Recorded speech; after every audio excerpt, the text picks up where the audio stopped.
at kindergarten, we are teaching kids how to write for the first time, and we're asking them to tell us a story. And many times they say, I can't do that. I don't know how to write a story. I don't know how to write my letters. And this book is fantastic for building confidence in beginning writing. It's called A Squiggly Story, written by Andrew Larsen, illustrated by Mike Lowery. A Squiggly Story. A Squiggly Story.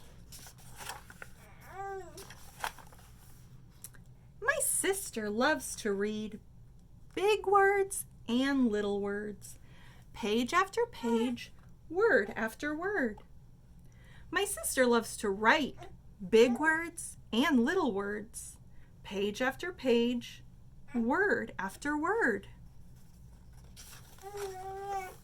Sometimes I pretend I can write too, big letters and little letters.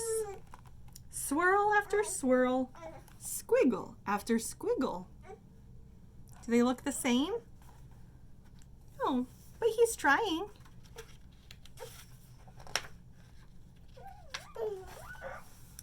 What are you doing? I asked one day while we're sitting at the kitchen table. I'm writing a story.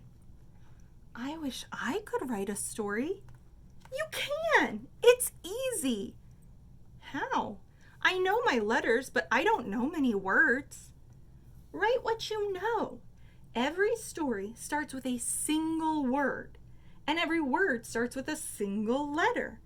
Why don't you start there? With a letter. She makes a good point. So I get my crayons and pencils and a pad of paper, and I start to write. I start with a single letter. It's an easy letter. What letter is it? I. That's me. That's a good beginning. Now what? What's going to happen? How should I know? It's your story. You're the boss. I what? I'm stuck. What happens in my story? I draw a circle. It's a soccer ball. Then I write another letter. You. It's you, I say to my sister. I'm playing soccer with you. Great! Where are we playing soccer? Maybe we're playing on the beach, I suggest. We've never played soccer on the beach. So I do a bunch of dots for the sand on the beach. Then I make a bunch of V's, big V's and little V's, wave after wave in the ocean. Now what? What do you mean? You have a beginning. Now we're in the middle of the story. Something else has to happen so we can get to the end. I'm stuck again. I start doodling. I doodle another V, but this time I doodle it upside down. What do you think that might be if these are the waves?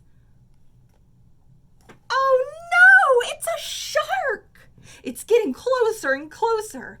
I flip the page to get away from the shark.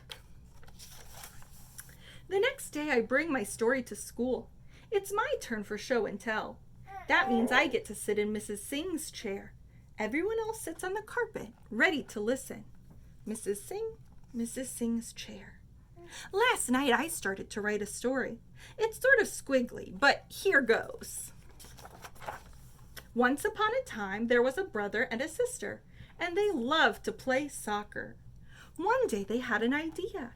They decided to play soccer on the beach. So they went to the beach and played soccer. Then they noticed something coming toward them in the water. It was a shark, a real live shark. It was getting closer and closer, and it was getting bigger and bigger. And that's as far as I got.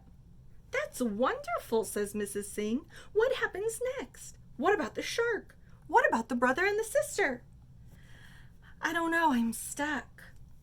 Class, does anyone have an idea? Jake waves his hand in the air. I do! Maybe one of them kicks the ball and it hits the shark in the head. Then maybe the shark bites the ball with his big pointy shark teeth. Aaliyah offers another idea. What if the shark's name is Squiggles? What if Squiggles is a vampire shark? What if she invites the brother and sister to ride on her back? And what if they become a vampire family and live forever? Vampires can't swim. Everyone knows that. Of course they can swim. Vampires can do anything. But it's my story, and I don't want vampires in my story. That's the fun thing about being the author. You get to write whatever you want. If I was writing a story, I'd have lots of vampires. Then you should write one. But I like yours. That night after dinner, I sit down beside my sister. Her face is buried in a book.